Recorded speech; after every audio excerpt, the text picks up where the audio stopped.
Bonjour, je vois que vous êtes nombreux ce soir pour nous suivre pour ce 16e web atelier. Je suis ravie de vous retrouver. Donc, c'est le thème pour ce web atelier, c'est la protection et la gestion de la forêt. C'est d'actualité car il y a eu des assises nationales de la forêt et du bois qui se sont tenues d'octobre à mars. Elles se sont clôturées le 16 mars 2022. Donc, vous pouvez retrouver le compte-rendu de ces assises on va vous envoyer le lien dans l'espace discussion qui est en bas de votre écran. N'hésitez pas à l'utiliser pour vous présenter, nous dire d'où vous venez, les associations que vous représentez. On est ravis de lire à chaque fois qui est en face de nous. Ça donne un côté humain à Zoom.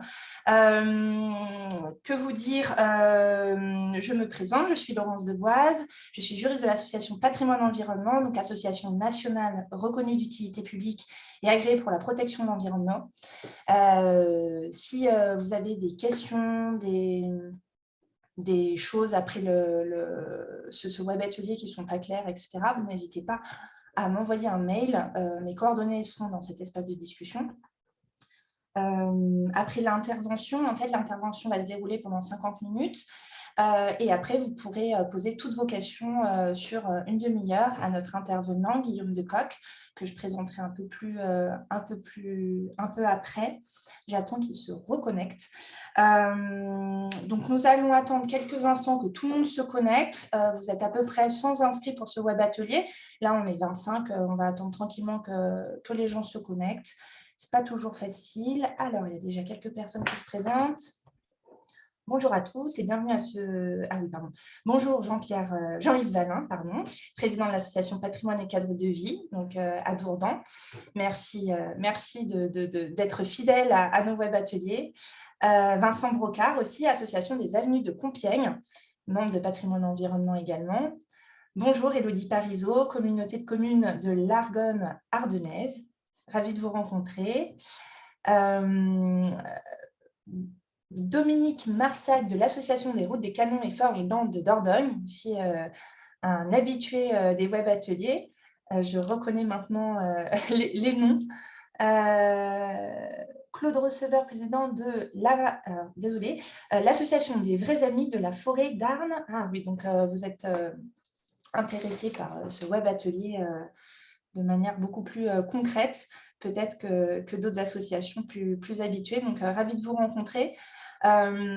Pour ceux qui ne connaissent pas, l'association Patrimoine Environnement est une association, mais surtout une fédération d'associations. On regroupe donc des associations, mais aussi des individuels, des communes également.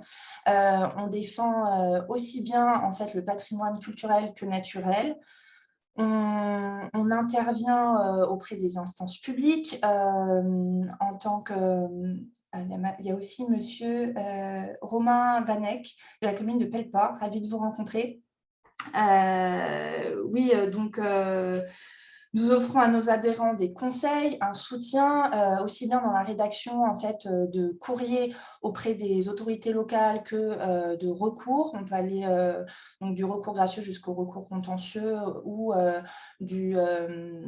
tout simplement dans la compréhension des acteurs du patrimoine dans cette mission de soutien. Dans la recherche de subventions aussi. Nous sommes présents en commission régionale du patrimoine et de l'architecture, mais également en commission nationale du patrimoine et de l'architecture. Et du coup, on est 32. J'attends encore que tout le monde se connecte. Pour notre actualité, donc n'hésitez pas bien sûr à adhérer parce que tous ces web ateliers, donc c'est notre 16e, on a parlé de communication, on a parlé également de comment faire un recours, tout savoir sur les monuments historiques, tout savoir sur les ABF. Enfin, c'est assez vaste sur le littoral, sur plein d'autres sujets.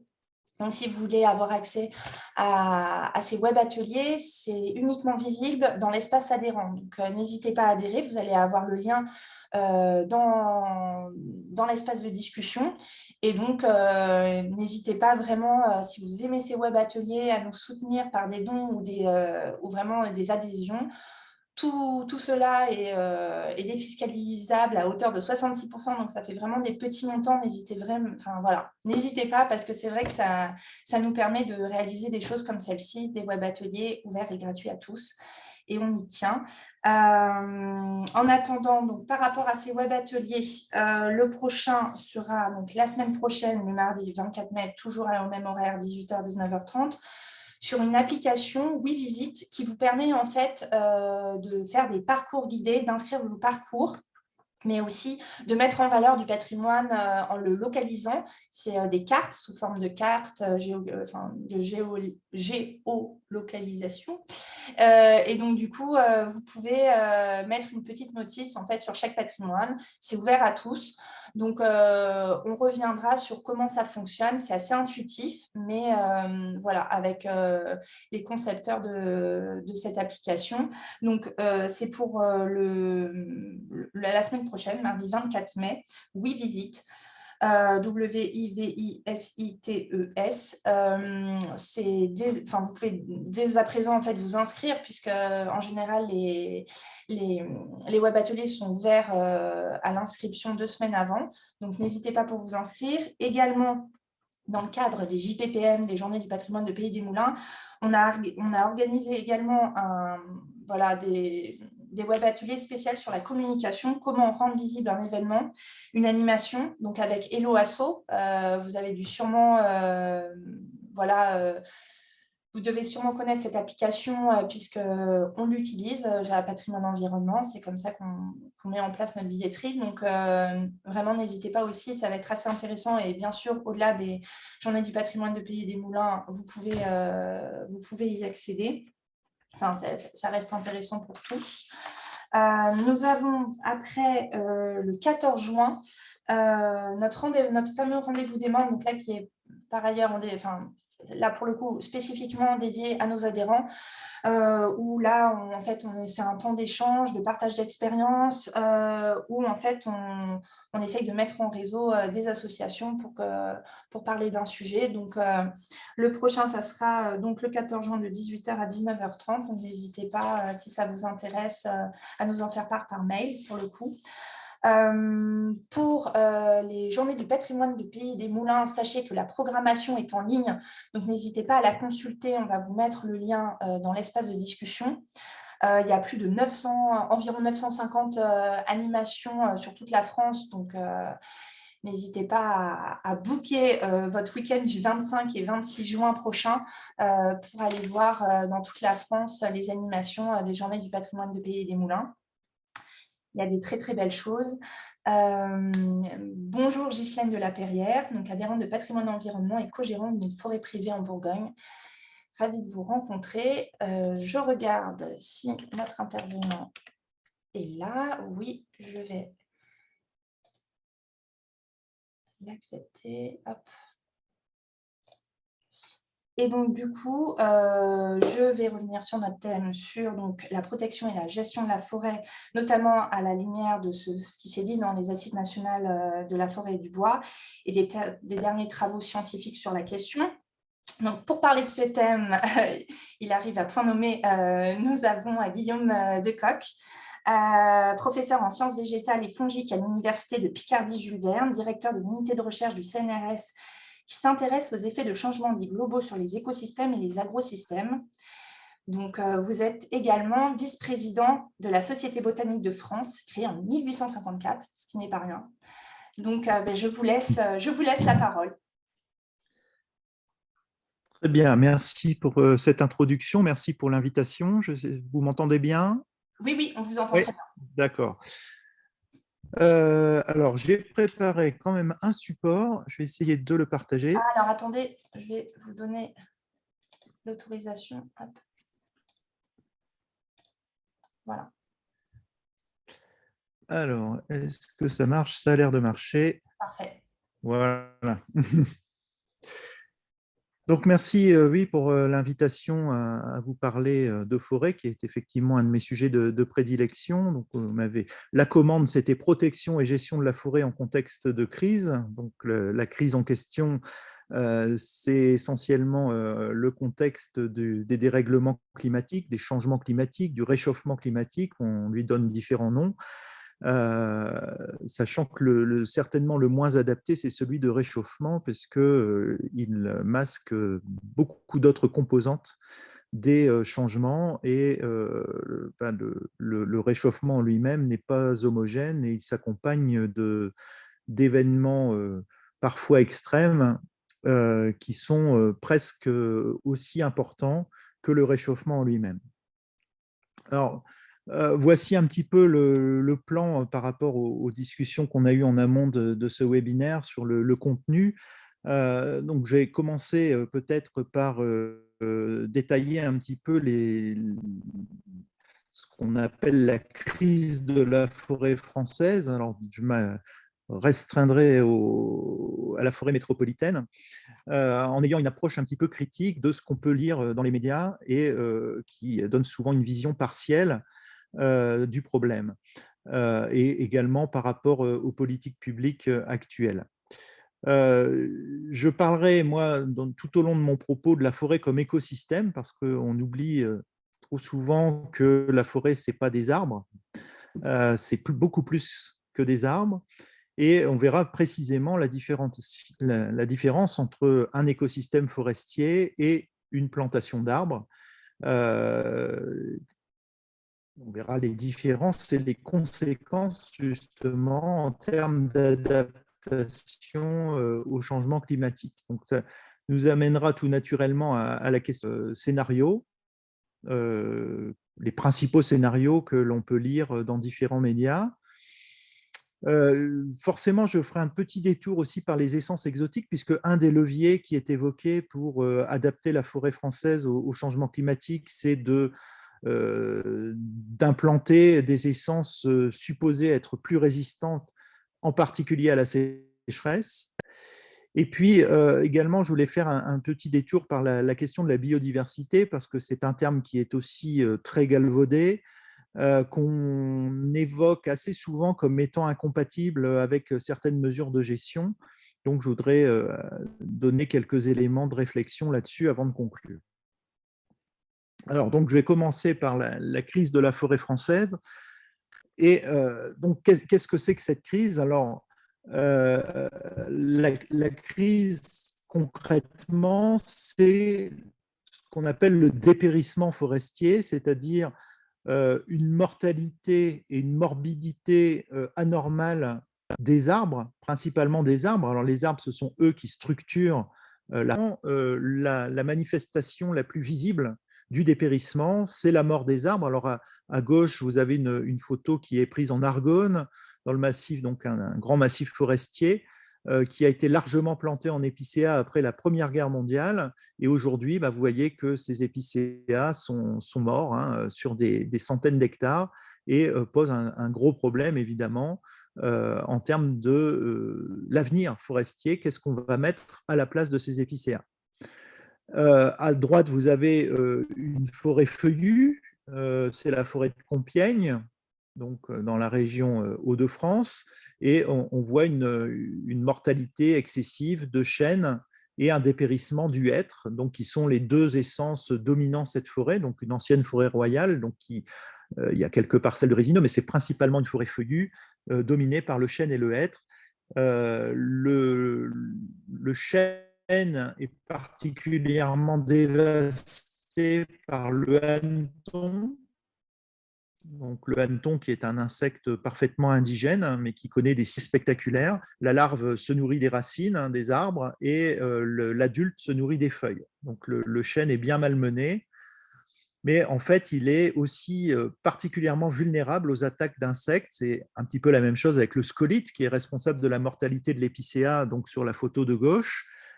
C'est bien parce que les arbres souffrent en l'occurrence des sécheresses estivales, qu'ils sont plus vulnérables à des attaques de parasites ou d'insectes ravageurs tels que le acolyte ou le hanneton.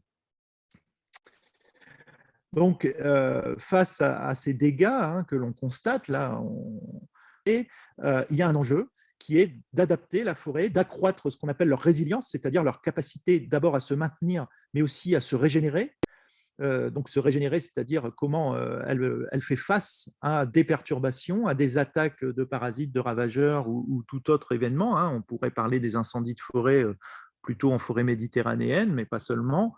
À chaque fois, la question, c'est comment maintenir un état forestier, maintenir un état boisé, parce que, bien, en lien avec la forêt, il y a toute une série de fonctions, des fonctions écologiques, des fonctions économiques, des fonctions récréatives, et c'est bien ces fonctions que l'on veut garder, ce qu'on appelle maintenant les services écosystémiques. On veut les conserver, on a besoin de les conserver, et donc se pose la question cruciale de l'adaptation.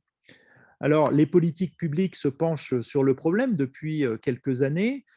Il y a d'abord eu la loi d'avenir sur l'agriculture et la sylviculture qui prévoyait l'établissement de plans, d'abord un plan national de la forêt et du bois, c'est le PNFB, qui se décline au niveau des régions en PRFB, les plans régionaux forêt-bois, et qui essaye de proposer à l'échelle nationale et à l'échelle régionale des mesures permettant d'adapter la forêt au changement climatique.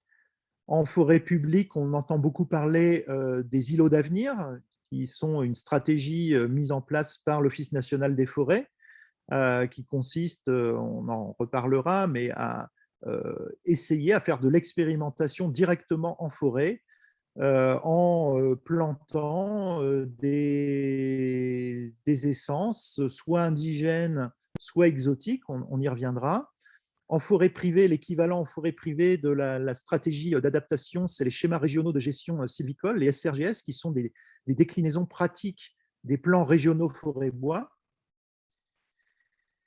Et puis, récemment, vous avez entendu parler de la tenue des Assises nationales de la forêt, qui ont commencé de mémoire à la mi-octobre et qui est intervenue en mars ou avril, je ne sais plus bien, avec un certain nombre d'actions qui sont prévues et donc, dont on espère voir les déclinaisons pratiques dans les prochains mois, puisqu'entre deux, il y a eu des élections.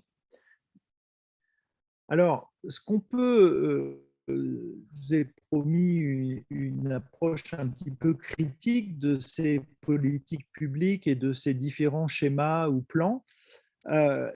C'est ce qui nous a fait réagir au niveau de la communauté scientifique et des sociétés savantes. C'est un certain nombre de points communs entre ces plans, entre ces schémas.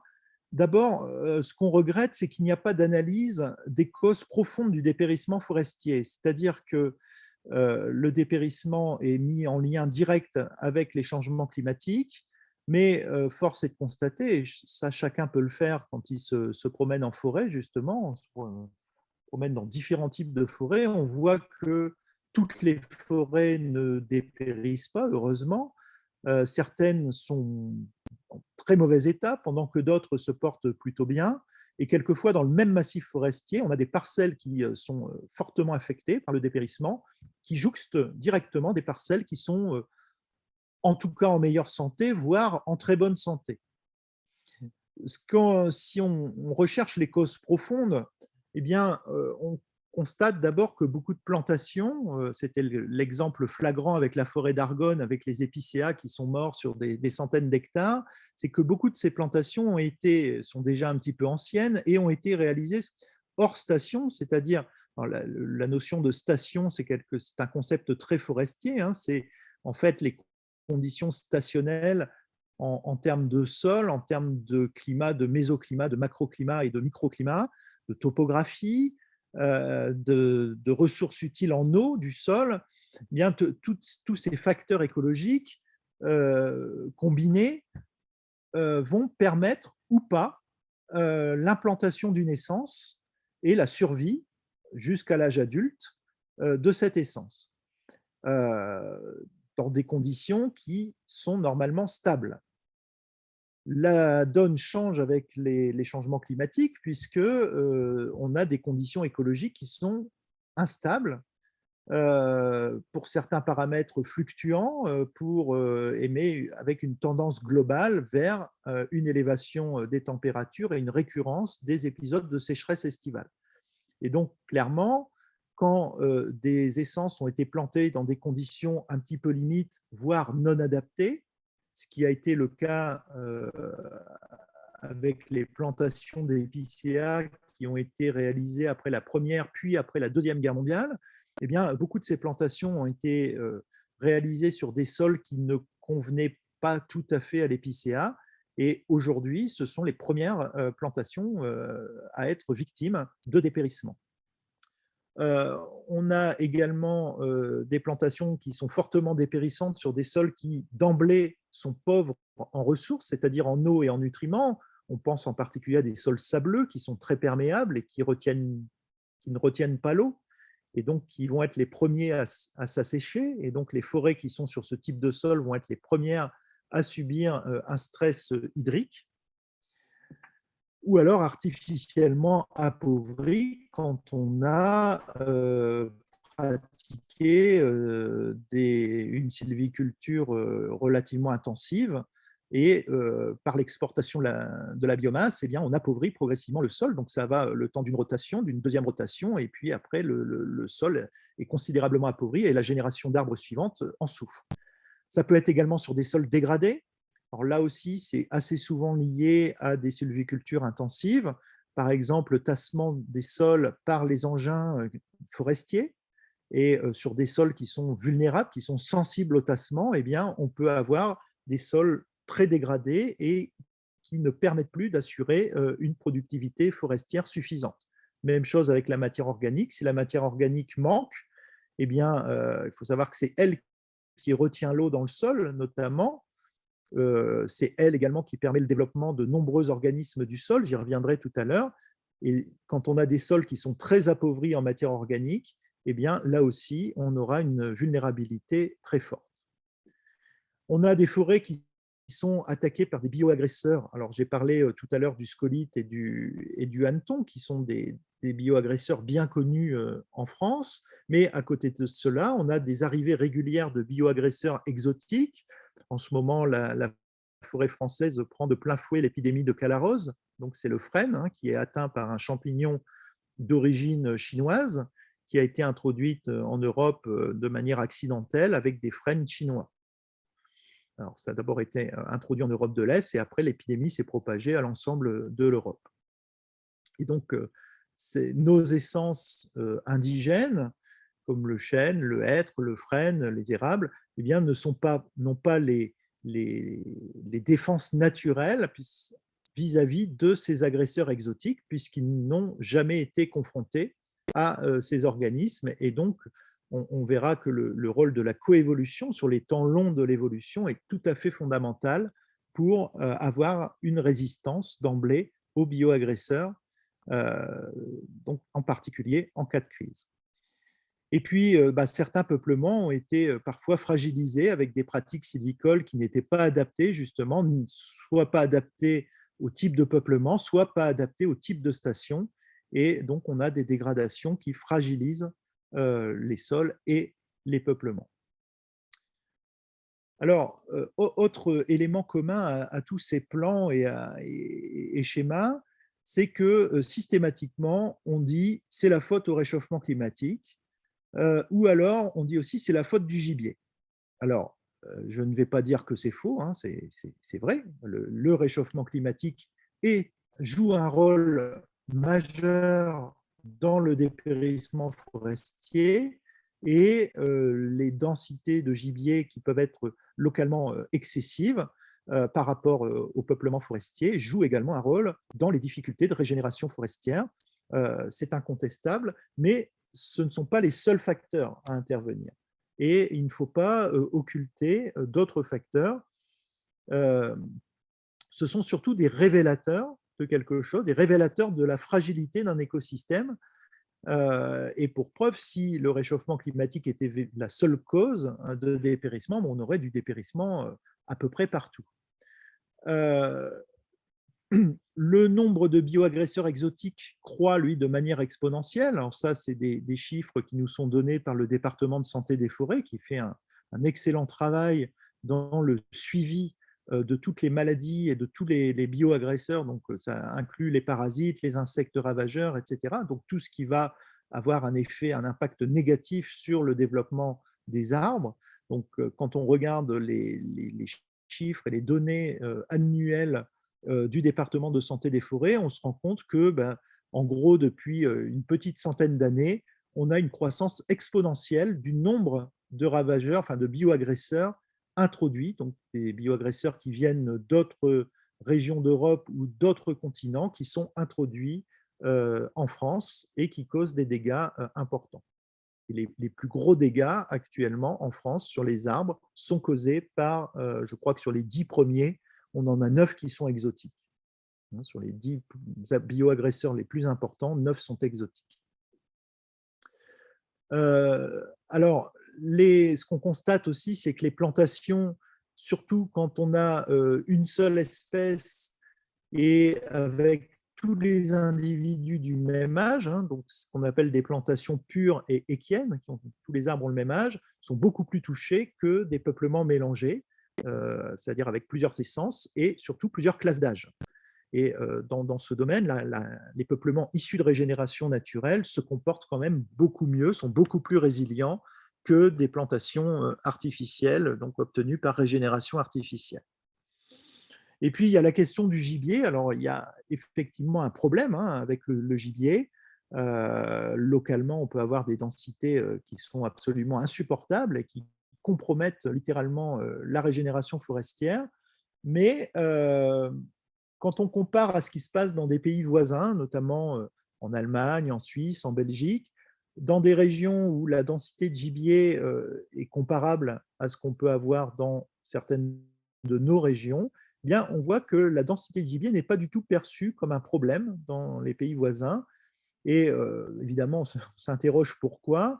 Et on voit que les pratiques en fait, de gestion sont un petit peu différentes et que globalement, hein, bon, je caricature un petit peu, hein, mais pour faire simple, on a des privilégiés des peuplements dans hein, la conduite de nos peuplements, on a des parcelles qui sont souvent beaucoup plus attractives pour le gibier, qui vient se nourrir directement dans les parcelles, alors que dans certains pays voisins, conscients justement des fortes densités de gibier, on a ménagé des espaces attractifs pour le gibier en dehors des parcelles forestières, pour justement attirer le gibier en dehors des parcelles qui sont en régénération. Alors attention, hein, ça ne marche pas à 100%, hein, ça ne veut pas dire qu'il n'y a jamais de gibier dans les parcelles qui sont en régénération, il y en a aussi, mais ça a permis de diluer un petit peu la pression de gibier et d'avoir un plus fort taux de survie dans les parcelles en régénération. Alors également, et j'y reviendrai tout de suite après, dans ces plans et ces schémas, on a souvent une vision réductrice de la forêt. Quand on parle de la forêt, on parle des arbres. Depuis quelques mois, on parle un petit peu plus du sol. Mais dans tous les documents qui ont été publiés, là, les documents de gestion qui ont été publiés, enfin, pas dans tous évidemment, mais dans la grande majorité des cas, on parle des arbres, voire dans certains plans, on parle même que des certains arbres, c'est-à-dire uniquement les essences commerciales, le chêne, le hêtre, le merisier, le frêne, et très peu finalement des essences secondaires. Donc, ce qui manque, c'est cette vision écosystémique de la forêt, et ça, moi, je me fais le chantre de cette vision que je trouve absolument indispensable. Et si on n'a pas cette vision écosystémique de la forêt, eh bien, toute tentative de gestion adaptative face au changement climatique est vaine.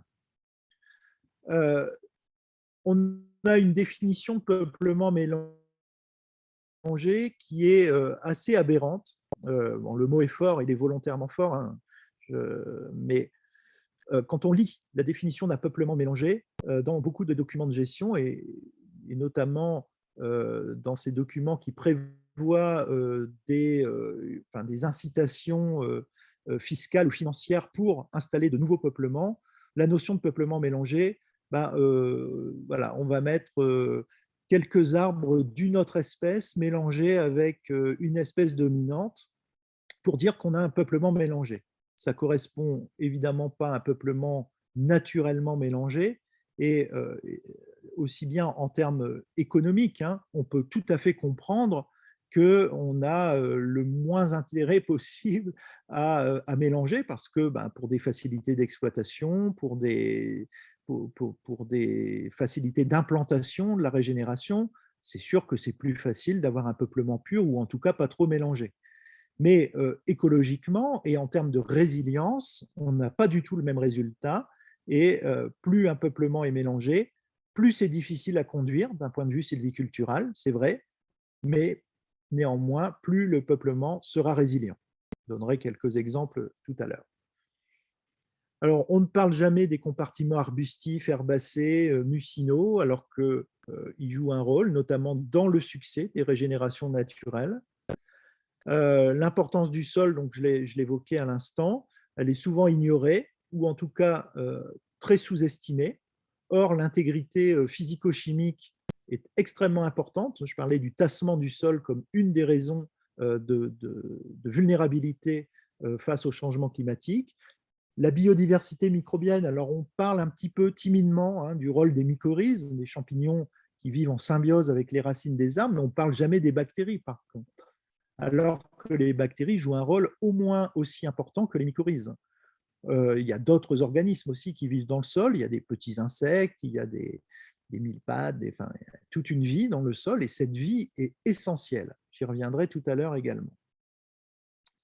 Et puis, dans ces documents, aucun lien n'est fait entre la biodiversité. Alors, j'expliquerai tout à l'heure ce qu'est la biodiversité fonctionnelle, mais en tout cas, c'est celle qui sert justement à la forêt pour remplir ces différentes fonctions. Et il y a un lien qui est démontré de très longue date entre la biodiversité fonctionnelle et la résilience forestière. Ça, c'est des travaux qui ont déjà plusieurs dizaines d'années et tous les arguments convergent vers une résilience plus forte lorsque la biodiversité fonctionnelle est plus élevée. Et puis, ce qui nous a beaucoup frustrés, nous, chercheurs dans le domaine de l'écologie et de l'écologie forestière en particulier, c'est que,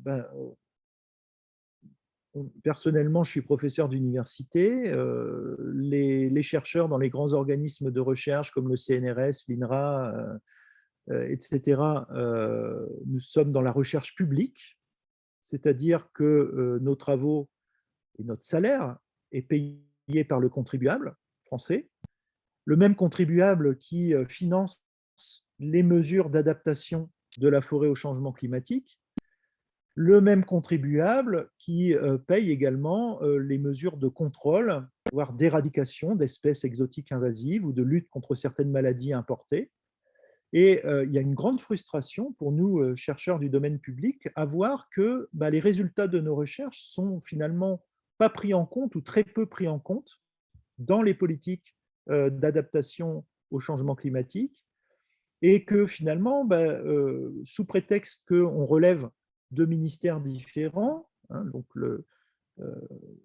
pour ce qui est de la recherche, c'est le ministère de l'enseignement supérieur et de la recherche. Pour l'adaptation des forêts, c'est le ministère de l'Agriculture. Pour la lutte contre les ravageurs, etc., c'est le ministère de la Transition écologique.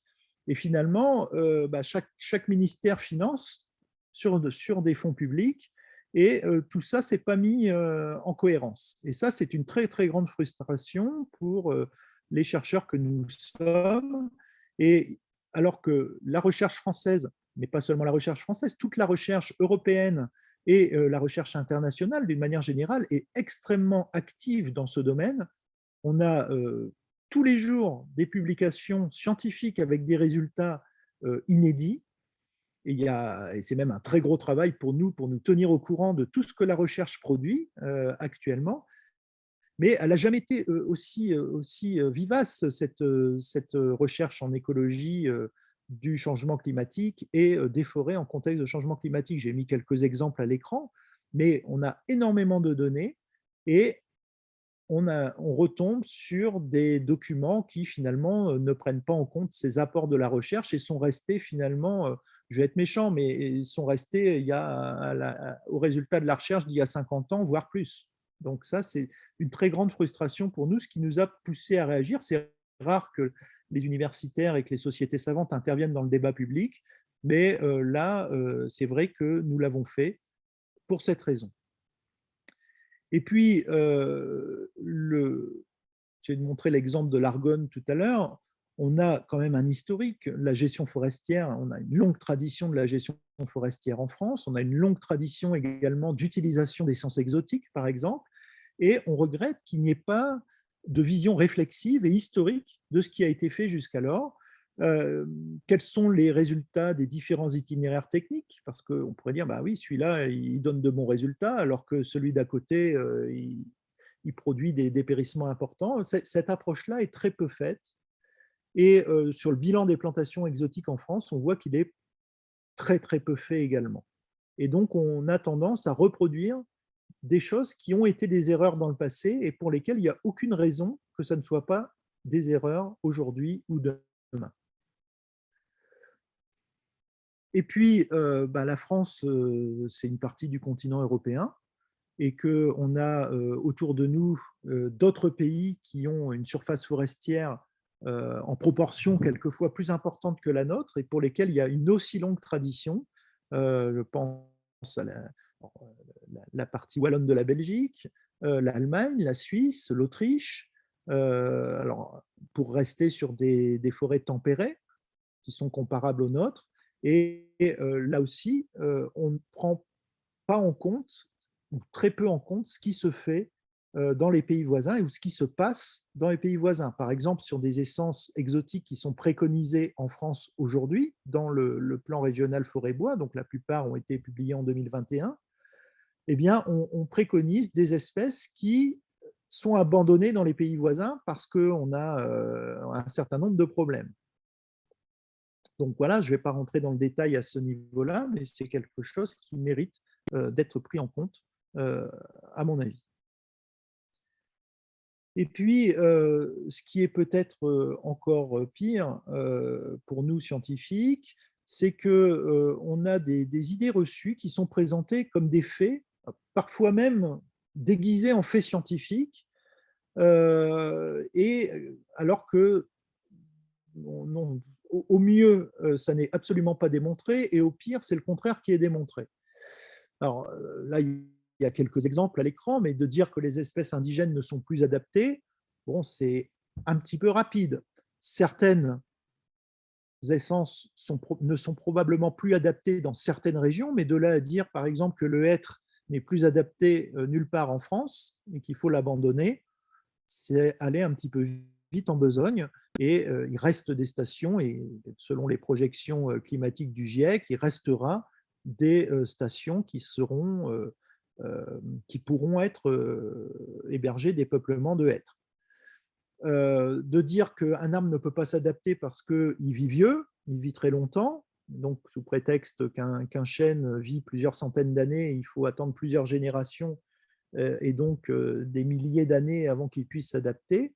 Ça aussi, c'est avec cette vision un petit peu réductionniste. Elle ne tient pas à la vue des derniers résultats, notamment en génétique, en épigénétique, j'y reviendrai, et tout ce qui vit en symbiose avec l'arbre et qui joue un rôle dans l'adaptation de l'arbre. L'arbre, il peut s'adapter par lui-même, alors certes, pas très vite, mais il existe des phénomènes d'adaptation. Alors attention, hein, ce n'est pas rapide d'une année à l'autre, hein, mais des phénomènes d'adaptation rapide qui reposent sur d'autres mécanismes que les mécanismes génétiques.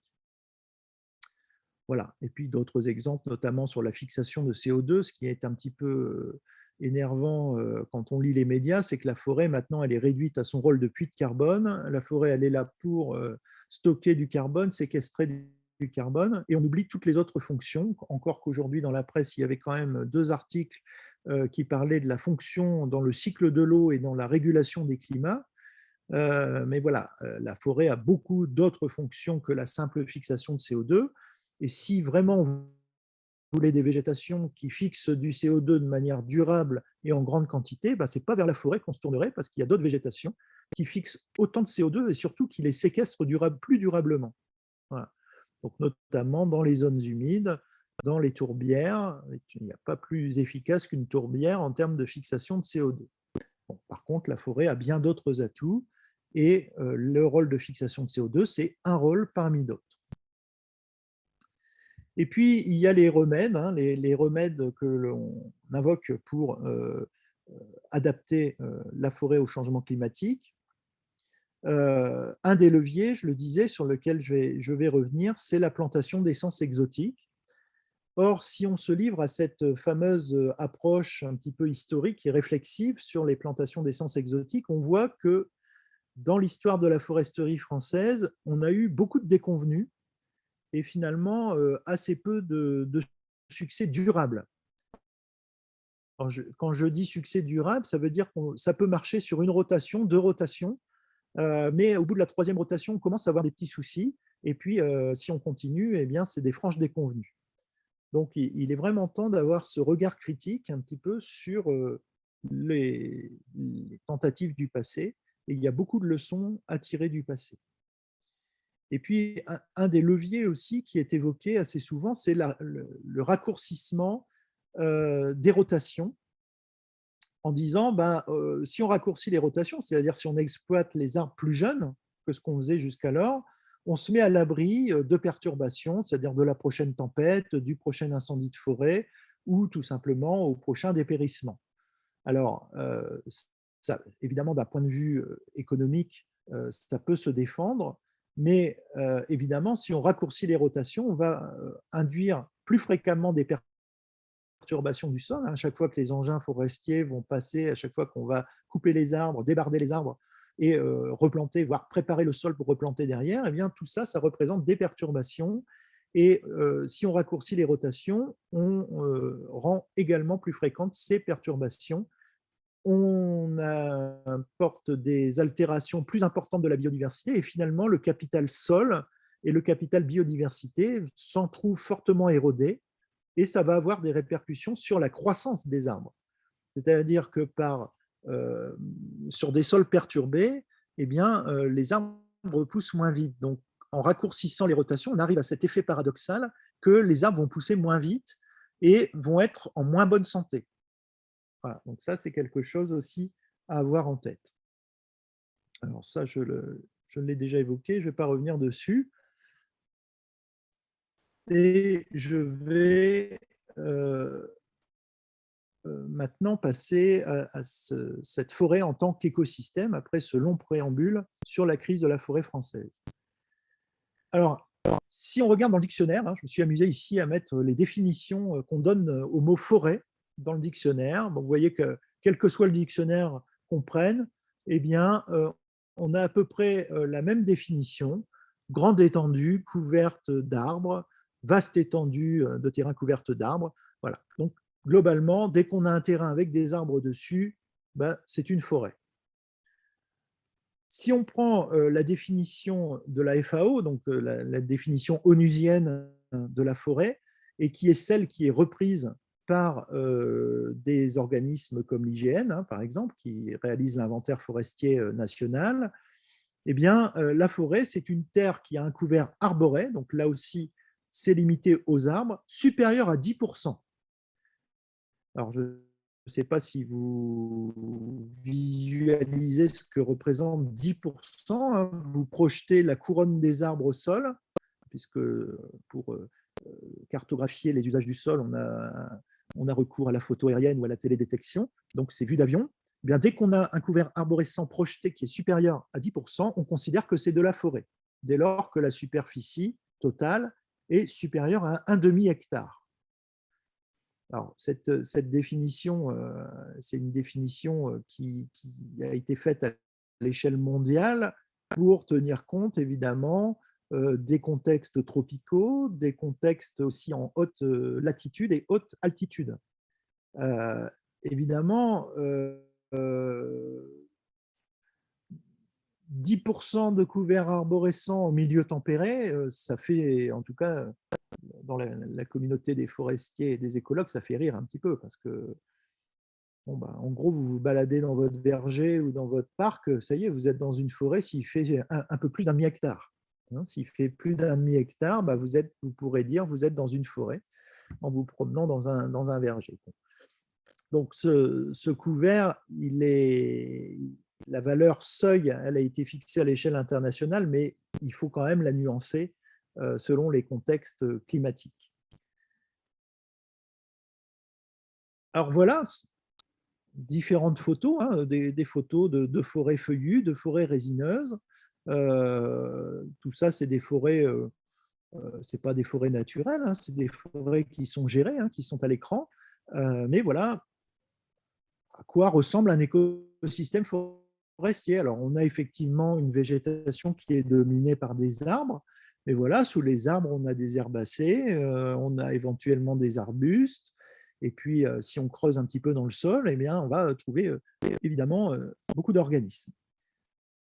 Alors, pour expliquer en quelques mots ce que c'est qu'un écosystème, ben, c'est un ensemble d'interactions.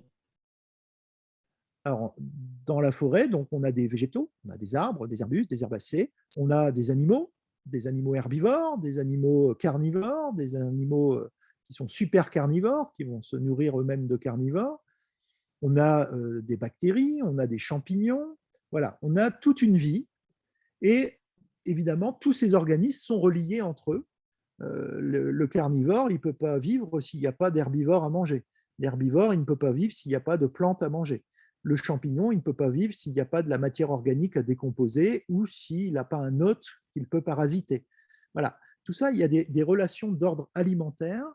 Et donc, la forêt, avant tout, c'est un écosystème, et un écosystème qui peut être plus ou moins complexe. Alors, même à l'état naturel, hein, à l'état naturel, une forêt boréale, hein, une taïga, ça sera moins complexe qu'une forêt tempérée, qui elle-même est moins complexe qu'une forêt tropicale. Voilà. Donc, naturellement, il y a des différences, et artificiellement, en fait, par la gestion forestière, on va avoir des systèmes qui sont plus ou moins modifiés dans les relations. Évidemment, en France, on n'a plus de grands herbivores, hein, on n'a plus de bisons, on n'a plus, même si le loup revient, on n'a plus beaucoup de grands carnivores. Donc, on a un écosystème qui déjà est simplifié au niveau de ses relations. Mais donc, on a quand même quelque chose qui se passe. Tout ce qui se passe au-dessus de la surface du sol, c'est ce qu'on va appeler le réseau vert, c'est-à-dire l'ensemble des interactions entre tous les organismes qui vivent au-dessus de la surface du sol. Et on a la même chose sous le sol. Le sol est à lui seul un écosystème complexe, avec différents niveaux également, hein. On a aussi des herbivores, mais on a beaucoup de décomposeurs, d'organismes décomposeurs qui se nourrissent de la matière organique morte. Et puis, on a des prédateurs qui se nourrissent des organismes décomposeurs. Donc, il y a toute une vie qui se déroule sous nos pieds quand on se promène en forêt. Et c'est ce qu'on appelle le réseau brun, parce que le sol est plutôt de couleur brune. Et évidemment, ce réseau brun, il n'est pas indépendant du réseau vert qu'on a évoqué juste avant. Et à l'interface, on trouve la végétation, et notamment les arbres en forêt, les feuilles, hein, quand on a des arbres qui organismes décomposeurs, qui eux-mêmes vont nourrir des prédateurs, etc. Et donc, il y a des interactions très fortes entre le réseau vert et le réseau brun. Et dès qu'on touche à l'un ou à l'autre, ça va se répercuter le long de la chaîne alimentaire, ça va se répercuter sur tous les niveaux. Donc ça, c'est important à avoir en tête. Dès qu'on touche à un écosystème, eh bien, on modifie, quand on coupe un arbre, on ne modifie pas que l'arbre, que la composition en arbre, mais ça va avoir des répercussions sur le réseau vert, sur le réseau brun, avec un petit peu une onde de choc, si vous voulez, sans que ce soit négatif, hein, ce que je dis là, mais ça va avoir des répercussions sur tous les niveaux. Donc, vraiment, la forêt, il faut avoir en tête que ça, hein, autour d'un arbre, voilà toute la vie qui gravite autour d'un arbre avec le réseau brun et le réseau vert. Donc, la forêt, c'est un écosystème, mais c'est en plus un écosystème qui a une histoire évolutive et surtout coévolutive. Parce que tous les organismes qui apparaissent ici sur ce schéma, qui sont liés à l'arbre, ils sont liés à l'arbre pas depuis hier, mais depuis longtemps, depuis pour certains des millions d'années, puisqu'on est sur les temps longs de l'évolution. Alors voilà un petit peu une frise, là. Vous allez me dire que je fais un énorme bond en arrière, mais juste pour expliquer que… Alors, par contre, est-ce que… Oui, voilà. Voilà ici l'apparition. Alors, vous avez l'apparition, je ne sais pas si vous voyez ma flèche, par contre. Oui, c'est bon. L'apparition des champignons. Hein. Les champignons étaient là bien avant les plantes, et c'est grâce aux champignons que les plantes ont pu sortir de l'eau et coloniser la terre ferme. Donc, les plantes terrestres sont apparues il y a très longtemps. Hein. Vous voyez, à peu près 438 millions d'années, et avec d'abord des plantes à spores, hein, telles que les mousses, par exemple. Les plantes à pollen, les premières plantes à pollen, ce sont ce qu'on appelle les résineux, hein, pour faire simple, qui sont apparus beaucoup plus tard, hein, il y a 350 millions d'années. Et puis, c'est après seulement que s'est passée la fragmentation l'apparition des continents, la fragmentation de la Pangée, donc d'un continent unique. Eh bien, on a eu plusieurs continents qui ont dérivé sur les océans. Et c'est après cet événement que les plantes à fleurs, c'est-à-dire l'immense majorité des plantes qui nous entourent, sont apparues. Tout ça pour dire que naturellement, on n'a pas toutes les plantes partout sur tous les continents, mais vous savez bien que sur chaque continent, on a une flore particulière parce que ça correspond à une histoire évolutive. Si je fais ce petit détour par l'histoire de l'évolution, c'est pour vous essayer d'insister sur le fait ô combien c'est important de prendre en compte la coévolution entre les espèces et que les continents ont des histoires différentes. Et donc, quand on va aller chercher une espèce sur un continent, qu'elle soit végétale ou animale, et qu'on va la mettre dans la nature sur un autre continent, bah, ça peut représenter, parce que dans la majeure partie des cas, en fait, l'espèce va mourir, hein, tout simplement, la plante ou l'insecte va mourir, mais dans un petit nombre de cas, elle peut s'acclimater et causer vraiment un bouleversement dans les écosystèmes. Et dans tout ça, vous voyez que l'homme est arrivé beaucoup plus tard. Et donc la gestion forestière aussi.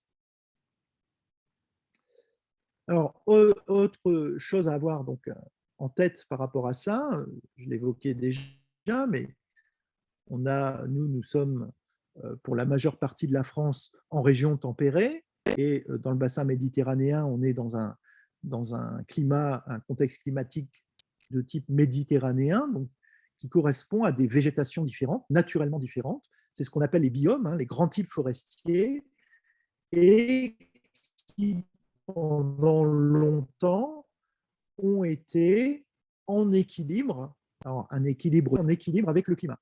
Même si en France, on a connu ce qu'on a appelé l'optimum médiéval, c'est-à-dire un réchauffement pendant le Moyen-Âge. On a connu ensuite un petit âge glaciaire jusqu'après la Révolution française, avec des fluctuations, avec des variations dans le couvert forestier. Aujourd'hui, on a des changements climatiques qui sont d'une ampleur inédite depuis la dernière glaciation, et on a un bouleversement en fait de ces zones de végétation qui sont ici sur la carte. Donc les grands types forestiers sont amenés à changer avec le climat. Alors, puisque j'espère vous avoir convaincu que la forêt, justement, ne fait pas forcément une forêt. Et donc, c'est là que la définition de forêt, telle qu'on l'apprend dans le dictionnaire, est quand même assez simpliste. Alors, vous vous souvenez de la forêt, hein? Voilà, ça ressemble à ça. Ça, ce sont des écosystèmes forestiers. Voilà. Est-ce qu'ici, on a des écosystèmes forestiers? Alors, on a des écosystèmes, parce que certes, on voit de manière évidente les arbres qui ont été plantés. En plus, j'ai pris des exemples assez caricaturaux, c'est-à-dire des alignements d'arbres, une seule espèce, une seule classe d'âge. Voilà. Est-ce qu'on peut appeler ça une forêt? D'après le dictionnaire, oui. D'après la définition de la FAO, oui. Mais Pour autant, est-ce que c'est comparable? Pas la même chose, mais on peut quand même appeler ça une forêt. Alors, est-ce qu'on peut quand même appeler ça une forêt? Ça, je pense que vous êtes d'accord pour appeler ça une prairie. C'est-à-dire une formation sur une vaste étendue dominée par des plantes herbacées où on va faire pâturer des animaux, où on va faucher. Maintenant, si je vous montre ça, est-ce que vous appelez ça une prairie? Alors, ce sont des champs de miscanthus, c'est-à-dire une graminée vivace qu'on a plantée dans un champ pour faire des granulés pour la bioénergie. Voilà. Je pense que ça ne viendrait pas à l'idée d'appeler ça une prairie. Et pourtant, c'est aussi une vaste étendue couverte par une graminée vivace, donc exactement la même chose que la prairie qui est à gauche.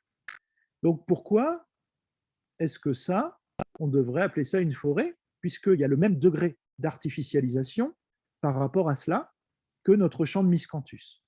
Vous voyez, c'est que culturellement, on a pris l'habitude d'appeler une forêt quelque chose qui est dominé par des arbres.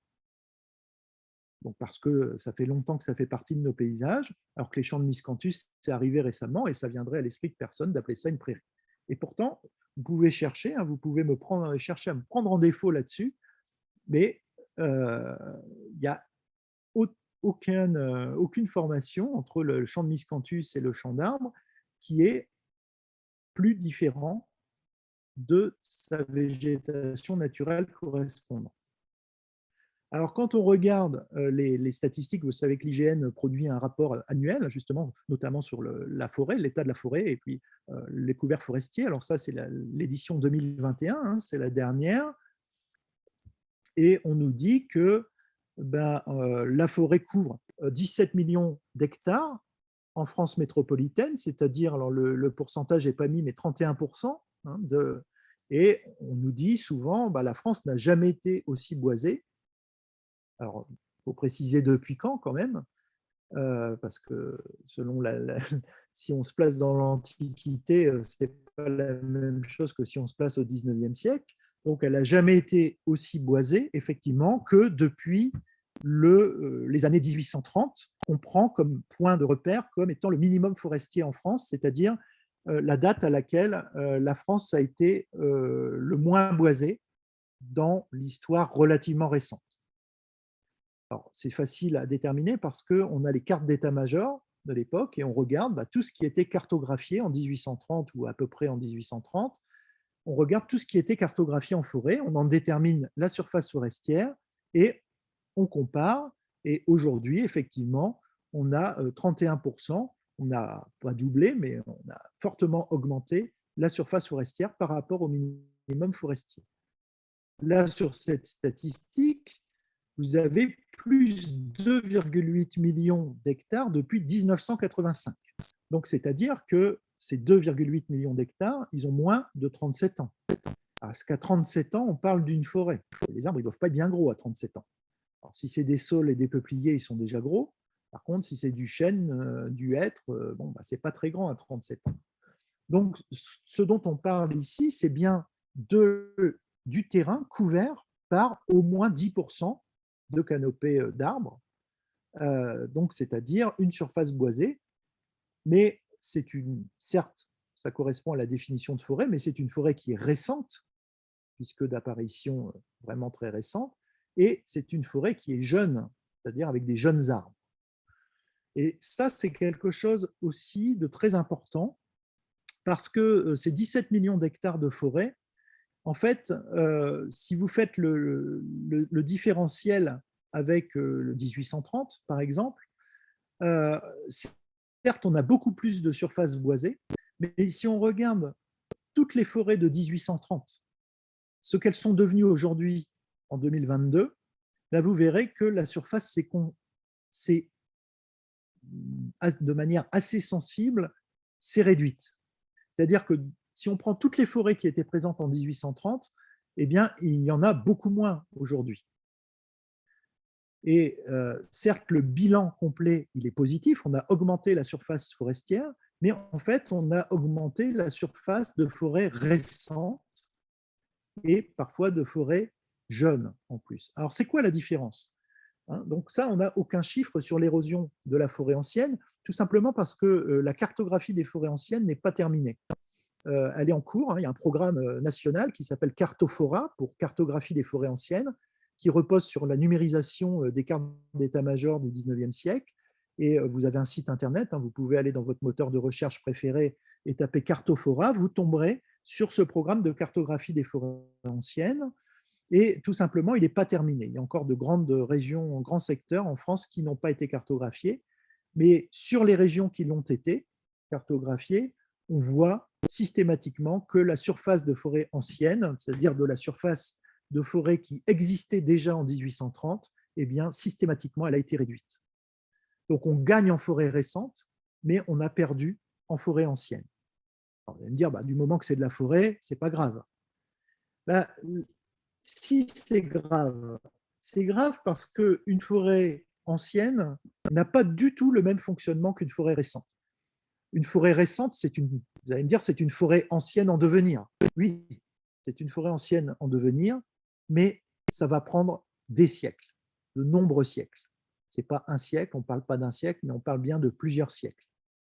Alors, évidemment, quand on laisse en évolution libre, ne serait-ce même une plantation qui est abandonnée, hein, très vite, ça va ressembler à une forêt. Parce qu'on va avoir des arbres de différentes essences, ça va être mélangé, on va avoir différentes classes d'âge, donc c'est vrai que ça ressemble à une forêt.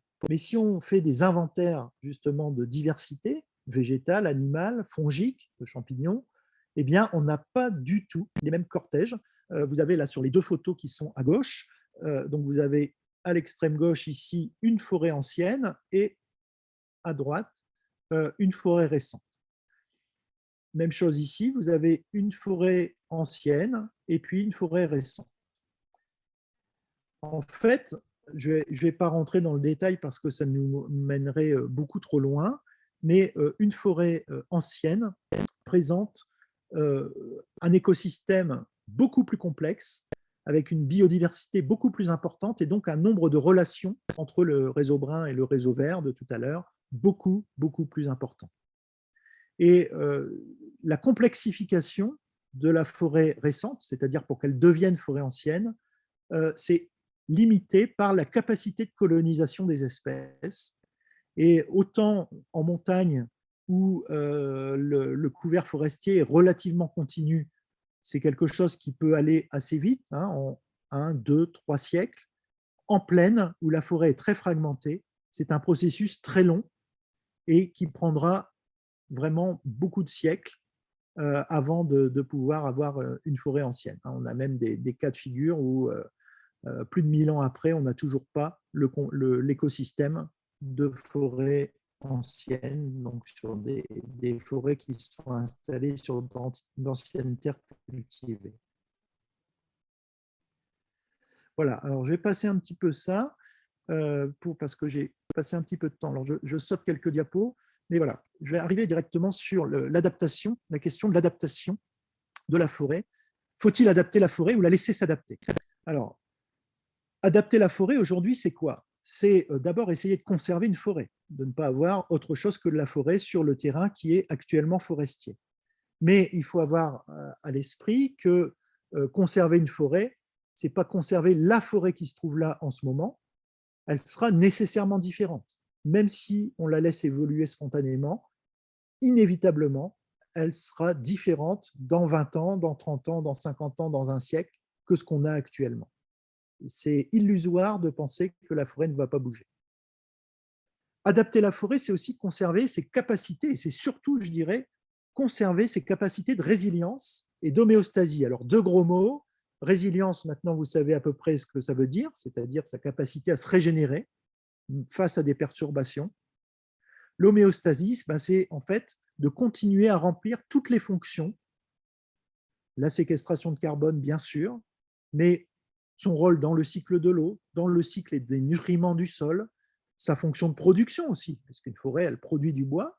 Donc, toutes ces grandes fonctions de la forêt, le fait qu'elles se maintiennent dans le temps, c'est ce qu'on appelle l'homéostasie. Voilà. Et puis, adapter la forêt, c'est aussi conserver l'ensemble des services écosystémiques qu'elle rend à la société, ses fonctions économiques, ses fonctions écologiques, ses fonctions récréatives, etc. Alors, pour remplir ce défi, pour relever ce défi, il y a plusieurs scénarios qui ne s'excluent pas nécessairement. On peut, et probablement d'ailleurs, il faut faire en sorte que ces scénarios cohabitent. Et je vais donner de manière assez caricaturale 3 cas de figure, mais avec tous les intermédiaires possibles. Donc, aux 2 extrêmes, on a l'évolution libre, c'est-à-dire on n'intervient pas, on laisse la forêt s'adapter toute seule. Et l'autre extrémité, c'est de dire nos chênes, nos hêtres, nos épicéas ne sont plus adaptés, donc on va tout couper et on va remplacer ça par des essences que l'on suppose être mieux adaptées au climat de demain. Donc, c'est en gros remplacer la forêt existante par une plantation artificielle. Entre les deux, eh bien, on va avoir toutes les mesures de gestion adaptative, des moins interventionnistes jusqu'aux plus interventionnistes. Dans les moins interventionnistes, on peut penser par exemple à la migration assistée, c'est-à-dire d'aller chercher, par exemple, si on veut maintenir du hêtre dans le bassin parisien, aller chercher du hêtre qui vient de la région méditerranéenne, de Corse ou de la péninsule ibérique, voire d'aller chercher des essences, donc des nouvelles espèces, par exemple, c'est ce qu'on fait en plantant actuellement du chêne vert dans le bassin parisien.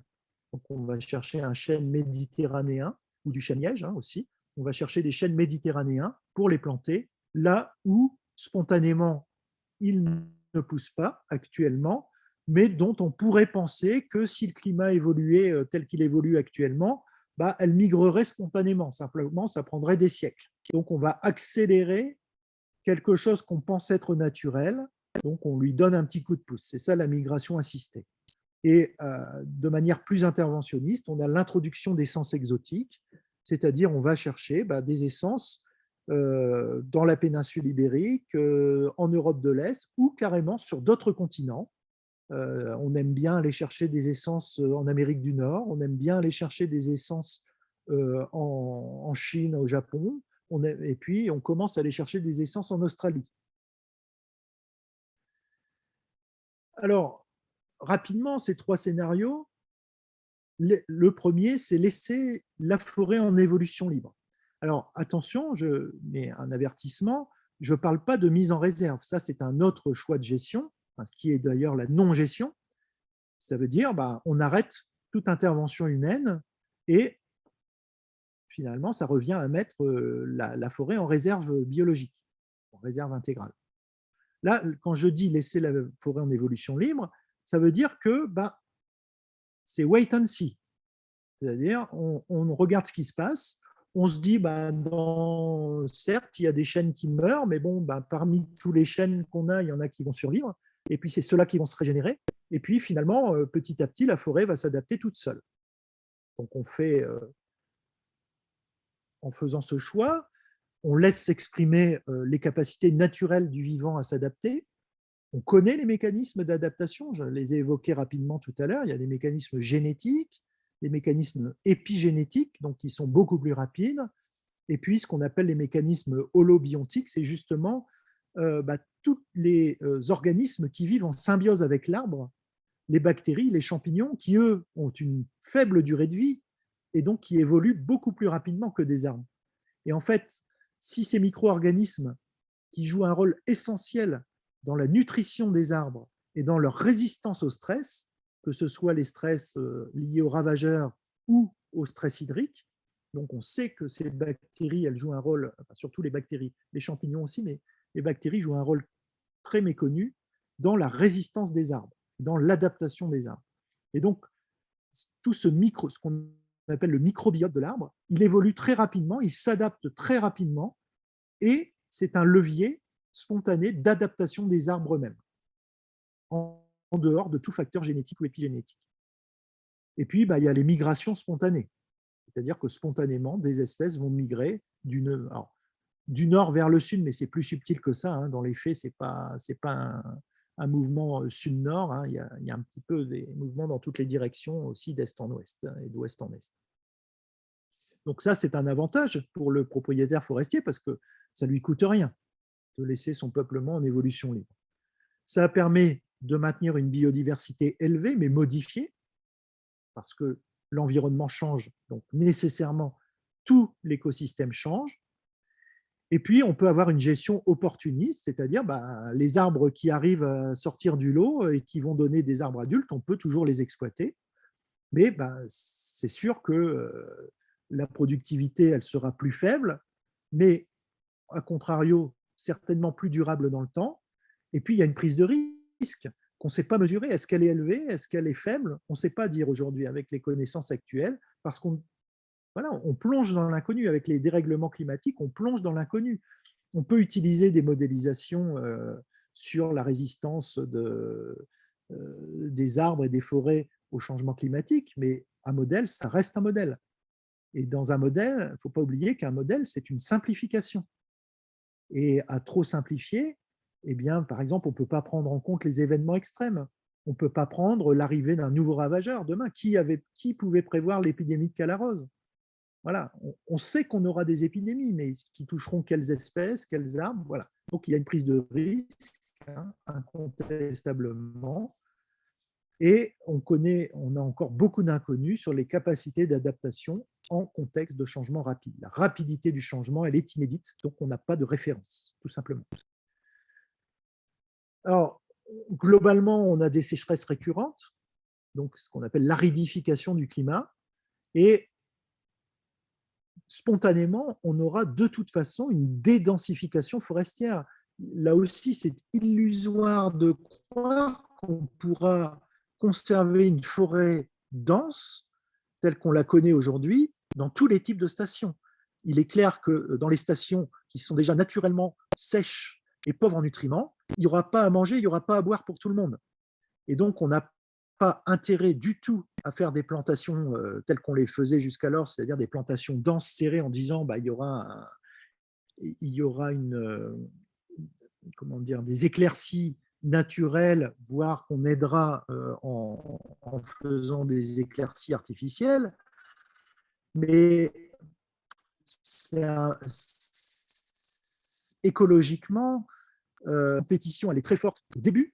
Et donc, s'il n'y a pas à boire et à manger pour tout le monde, chacun va, quand je dis chacun, c'est chaque arbre, hein, chaque arbre va tirer la couverture à soi et finalement va affaiblir son voisin. Et donc, on va arriver avec des peuplements où tout le monde sera faible, tous les arbres seront faibles. Alors que c'est des expériences qui sont déjà faites en Allemagne, où on plante à densité moindre, alors pas quand même un petit peu plus forte que ce qui est sur la photo, mais à des densités moindres, et puis on regarde ce que ça donne et on essaye de ne pas dépasser les capacités du milieu en eau et en minéraux. Donc sur les sols qui sont d'emblée peu rétentifs en eau, mais là aussi on a des densités d'herbivores très fortes, eh bien, on aura peut-être demain le type de végétation que vous avez sur la photo. Hein. La photo est faite en Angleterre, là.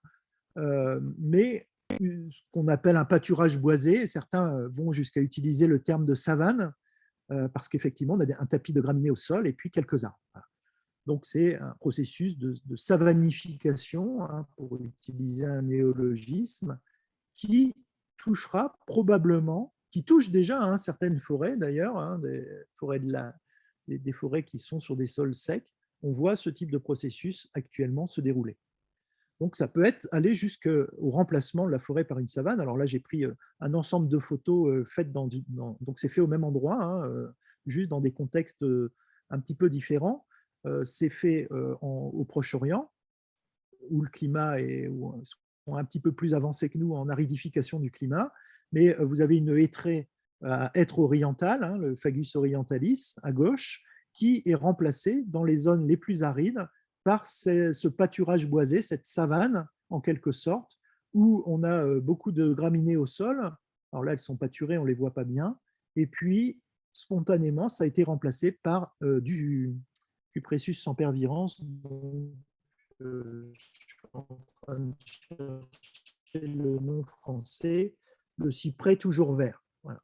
aussi Oui, près je me toujours. permets, Oui, l'heure tourne. oui, Si, voilà, il est 15, du coup, on a bien dépassé. Voilà. d'accord. Alors, je vais juste peut-être alors, passer ça, présenter quand même les deux autres scénarios, qui sont, c'est rapide, hein, je vous promets. Donc, deuxième scénario, c'est gérer la forêt pour accroître sa résilience.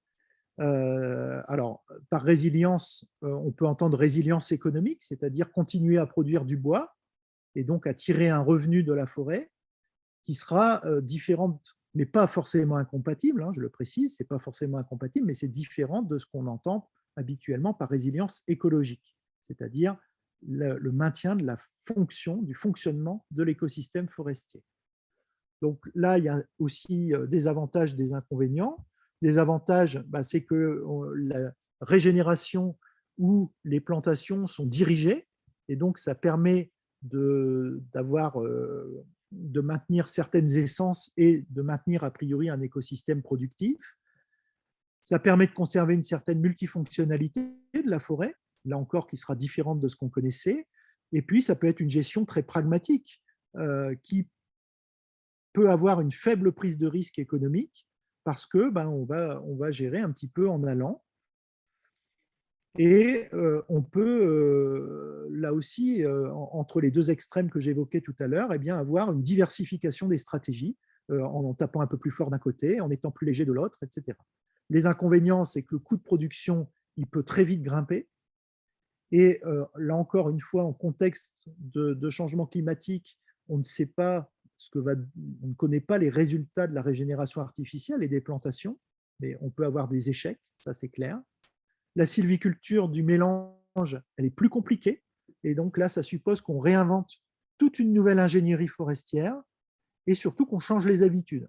Et ça, c'est très difficile parce que quand on a dans l'esprit, quand un forestier a géré depuis des décennies sa forêt selon certains schémas, eh bien de dire du jour au lendemain, ça y est, c'est plus bon, il faut changer. Ça, déjà, psychologiquement, c'est très difficile, c'est un obstacle. C'est d'abord un obstacle psychologique. Et puis, il y a toujours une part d'inconnu qui n'est pas négligeable. Loin de là. Donc voilà, ça peut être par exemple des plantations d'enrichissement en système de futaies irrégulières. Alors là, c'est de la futaie jardinée pied à pied, mais c'est un exemple, hein. Il n'y a pas que la futaie pied à pied qui est un système potentiellement résilient. On peut avoir de la futaie par parquet. Voilà, il y a tout un tas de schémas, d'itinéraires sur lesquels je ne rentrerai pas en détail. Par exemple, en forêt publique, vous avez entendu parler des îlots d'avenir. Donc, on a un schéma un petit peu idéalisé, mais voilà, l'idée, c'est quand même de ne pas mettre tous ses œufs dans le même panier, mais de faire des îlots avec des plantations artificielles telles qu'on les voit sur la photo. Alors là, la taille de la parcelle qu'on régénère va jouer un rôle essentiel. Bon, on n'a pas intérêt à ce qu'elle soit trop grande quand même, parce qu'aujourd'hui, le sol va de plus en plus trinquer à chaque fois qu'on fera des coupes rases ou à blanc, là, comme on voit là sur la photo. Et puis, le troisième scénario, un peu extrémiste, hein, c'est remplacer la forêt par des champs d'arbres. Donc, c'est-à-dire, on va faire une sylviculture beaucoup plus dynamique avec une essence ou quelques essences. Donc, on a l'avantage d'avoir des itinéraires techniques simples, avec, si tout se passe bien, une rentabilité qui sera élevée, mais il y a quand même une part de pari, hein. Et puis, l'avantage, c'est qu'on a un contrôle total sur la composition. L'inconvénient, c'est que les coûts de production restent élevés, et ça sera de plus en plus élevé parce qu'avec les problèmes de provenance de plants, eh bien, ça coûte plus cher. On a une gestion qui est plus spéculative et de court terme, mais même sur le court terme, on peut se planter.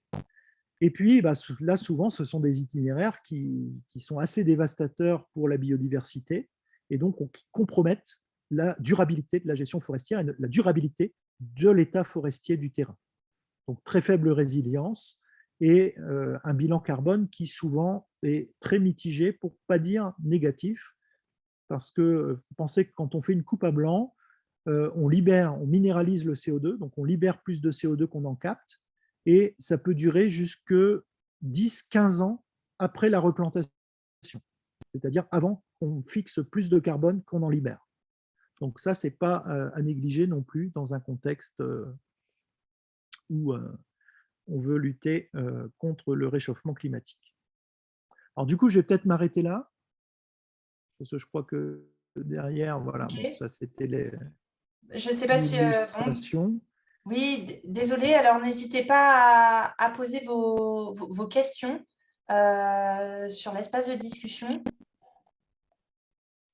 Alors, merci beaucoup, passionnant. Si vous avez des questions. Ah, je suis désolé, j'étais un petit peu long, du coup, j'ai chanté Euh, une partie, mais ah, c'est pas grave. Monsieur Broclard, qui met merci pour cette passionnante conférence de la part d'un Compiègnois qui voit avec une grande tristesse la forêt dépérir, pleine de hannetons et rasée à blanc. Mhm. Est-ce qu'il y a des questions? J'en ai pas vu, attendez. Ah, un nouveau message. Oui, est-il possible d'avoir les PowerPoint je sais, oui, Monsieur Decoq, vous pouvez nous les passer, le PowerPoint Alors, que vous avez. je peux vous passer des choses, par contre, je ne pourrais pas tout vous passer parce qu'il y a des photos sur lesquelles je n'ai pas les droits. D'accord, Et donc, ok, dans ces cas-là, par contre, le texte, il n'y a pas de problème. C'est juste certaines photos pour pas lesquelles de je n'ai pas les souci. droits. Ouais. Alors, j'ai une question. Y a-t-il des encouragements vers les communes rurales pour améliorer, augmenter leur surface de forêt dans un but prioritairement écologique? Ça, je ne sais pas si vous pouvez répondre à ça. Alors, moi, je ne connais pas Moi, j'en tous ai les pas. leviers, surtout pour les communes. Euh,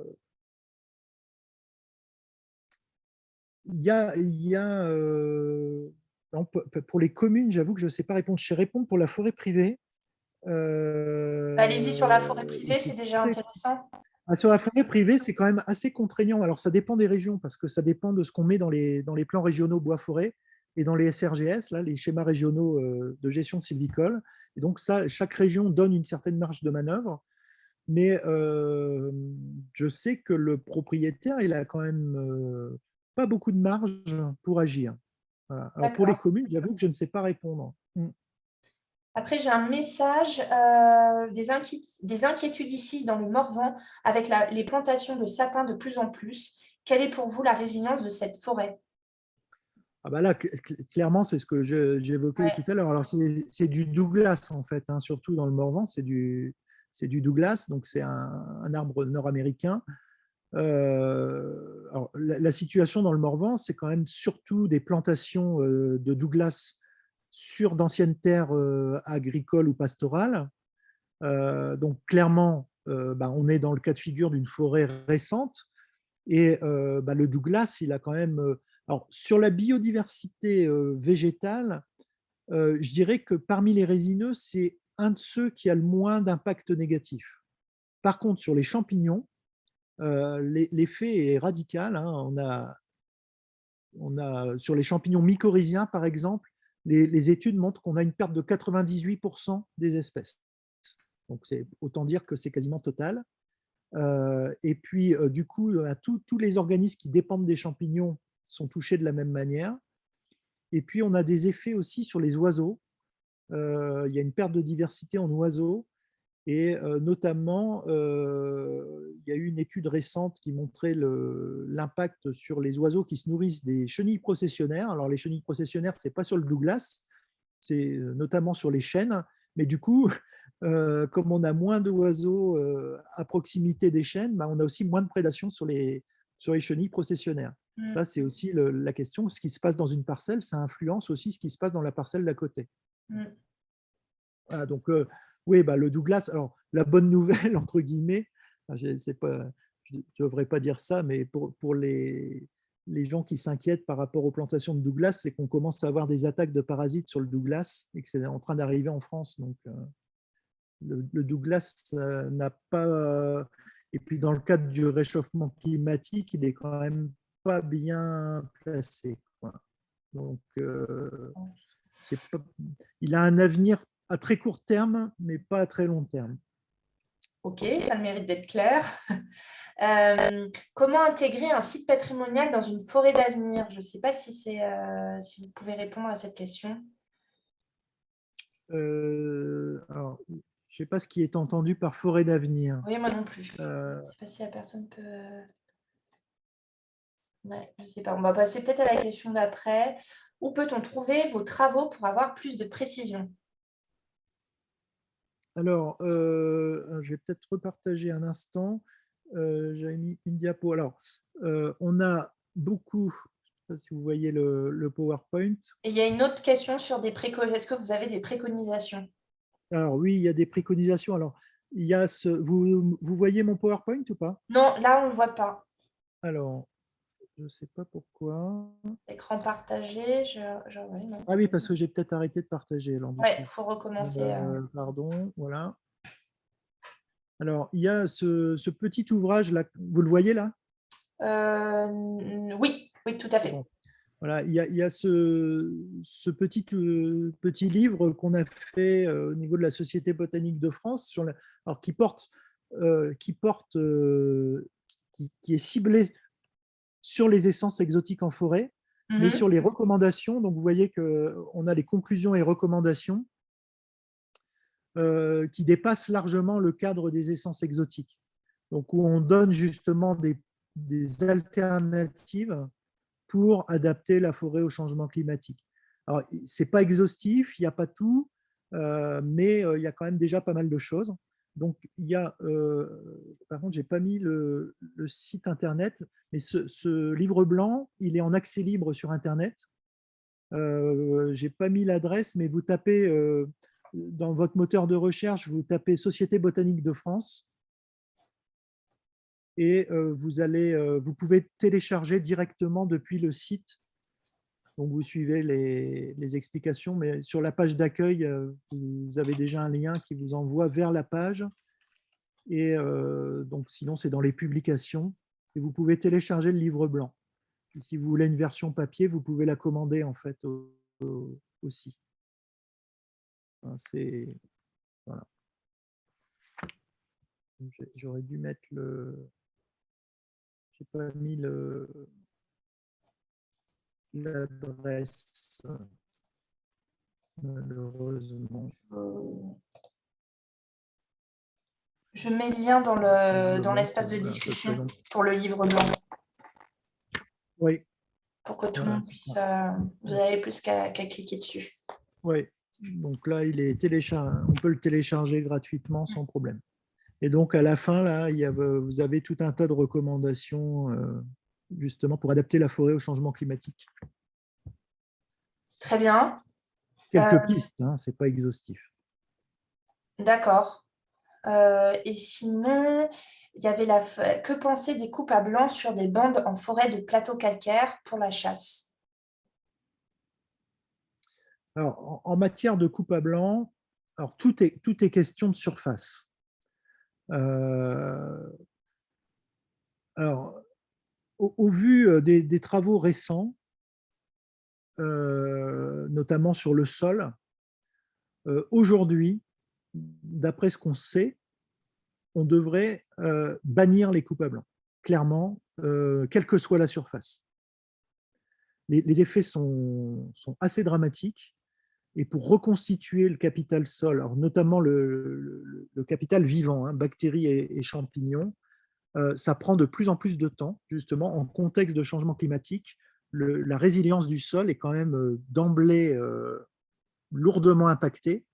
Et donc, l'effet d'une coupe à blanc aujourd'hui, il est beaucoup plus dramatique qu'il ne l'était il y a disons, dans les années 80. Voilà. Enfin, en gros, la transition, c'est 1985. Donc, avant 1980, on avait encore selon les types de sol et tout ça, ça pouvait encore se concevoir. Mais là, aujourd'hui, d'après ce qu'on voit, on ne devrait plus avoir recours aux coupes à blanc. Et évidemment, plus la coupe à blanc concerne une surface élevée, plus elle est délétère. Et là, on voit clairement des situations où on est en train de stériliser les sols pour longtemps avec des coupes à blanc sur des centaines. Quand je dis des centaines, j'ai été amené encore à en voir une là il y a quelques jours où c'était sur 300 hectares d'un seul tenant. Ok. L'ONF est-elle consciente de l'impact des décisions prises pendant sa gestion? C'est difficile de répondre. L'ONF, c'est un système qui est quand même très hiérarchisé entre ce qui se passe au plus haut niveau et puis ce qui se passe sur le terrain. C'est assez différent. Moi, je travaille avec des gens de l'ONF depuis très longtemps, hein, depuis plus de 30 ans. Euh, Beaucoup de gens quand même qu'on rencontre sur le terrain sont conscients de ce qui se passe, sont conscients de l'impact de leur gestion. Après, c'est difficile de dire l'ONF en entier parce que voilà, il y a des particularités locales, régionales. On n'a pas la même chose partout, de la même manière qu'on n'a pas la même vulnérabilité partout. Et donc, mais globalement, hein, si on doit tirer une tendance générale, les forestiers de terrain en ont conscience. Malheureusement, ce qu'ils nous disent, c'est que on est obligé de faire ce qu'on nous dit de faire. Et là, j'ai bon espoir que ça bouge au niveau national. Là, suite aux assises, quand même, je crois qu'il y a vraiment une prise de conscience parce que on a réussi à montrer, euh, en gros, au plus haut niveau de l'ONF, on a réussi à leur montrer ce qui se passait sur le terrain. Et j'ai l'impression que ça fait son chemin. Je me trompe peut-être, on le verra, mais je pense que dans les mois à venir, on devrait avoir, j'espère, des modifications de la politique de l'État en la matière. Bah, super. Alors, comment intégrer des arbres fruitiers dans un milieu forestier pentu, ravin autour de vestiges?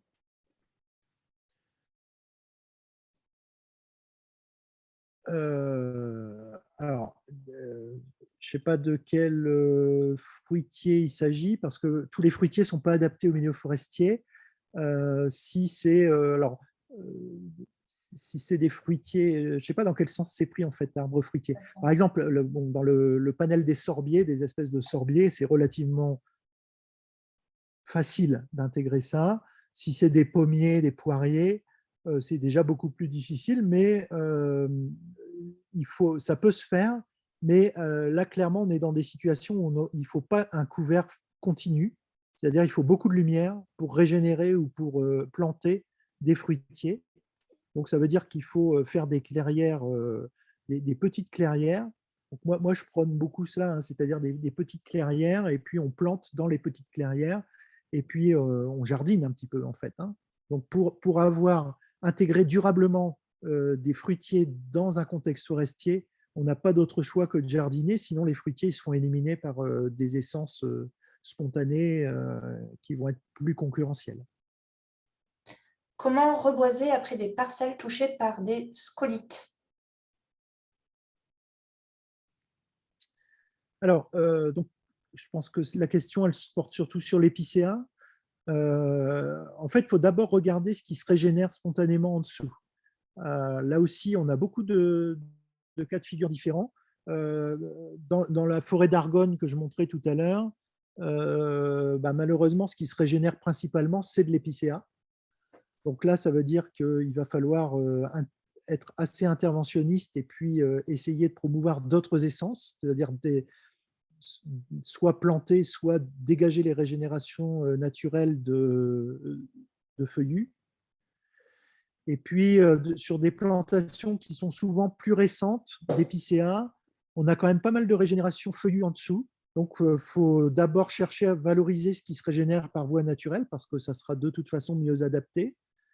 Et puis après, on peut faire accompagner avec des plantations d'enrichissement. Là aussi, ça dépend de l'objectif de gestion qu'on veut. Si on veut tirer un bénéfice financier de sa forêt, on a intérêt, dans certaines situations, derrière le scolite, il faudra être interventionniste. Alors après, si on ne veut pas à tout prix tirer un bénéfice, ce qu'il faut éviter, c'est justement les coupes à blanc, mais d'abattre, alors peut-être pas à pied, parce que sinon c'est très compliqué et c'est coûteux également, mais par petits bouquets, et puis toujours couper là où il y a de la régénération naturelle en dessous. Il Très va bien. falloir apprendre. Alors, quand je dis jardiner, je ne fais pas référence à la futée jardiner, hein. Je dis jardiner dans le sens premier du terme, c'est-à-dire qu'il faut y aller au cas par cas et puis s'adapter à ce qu'on a. Très bien. En forêt privée, peut-on exiger la remise en état des chemins dans lesquels les engins creusent des ornières de plus d'1 mètre et des monceaux de bois laissés sur place? Alors, si les ornières, c'est sur un chemin public, oui. Si c'est un chemin communal, si c'est enfin, tout ce qui est sur le domaine public, oui. Par contre, si c'est les ornières dans la parcelle, non, on ne peut pas l'exiger. Pour l'instant, on ne peut pas. Peut-être qu'un jour, on pourra. Non, ben, je crois qu'on a fait le tour. Pour tout ce qui est juridique, je vous invite à m'envoyer un mail. Et puis, ben, je vais vous remercier beaucoup, Monsieur Decoq, pour votre disponibilité, la précision de l'exposé, votre pédagogie. C'était vraiment très intéressant. Il y a beaucoup de remerciements. Je ne sais pas si vous les voyez dans l'espace de discussion. Et puis, je vais remercier tous les participants aussi d'avoir été présents. Merci beaucoup pour vos questions. Ben, je vous souhaite une bonne soirée. Merci beaucoup. Je ne sais pas si vous avez un mot. Merci à Oui. tous. Merci pour tous ces conseils. Parfait. Un grand merci. Merci pour. C'était les clairières jardinées. Merci encore et bonne soirée. Merci pour cette conférence. Ben, merci beaucoup à vous et merci, Monsieur Decoq. Merci à tous et puis très bonne soirée à vous tous. Merci. Au À revoir. bientôt.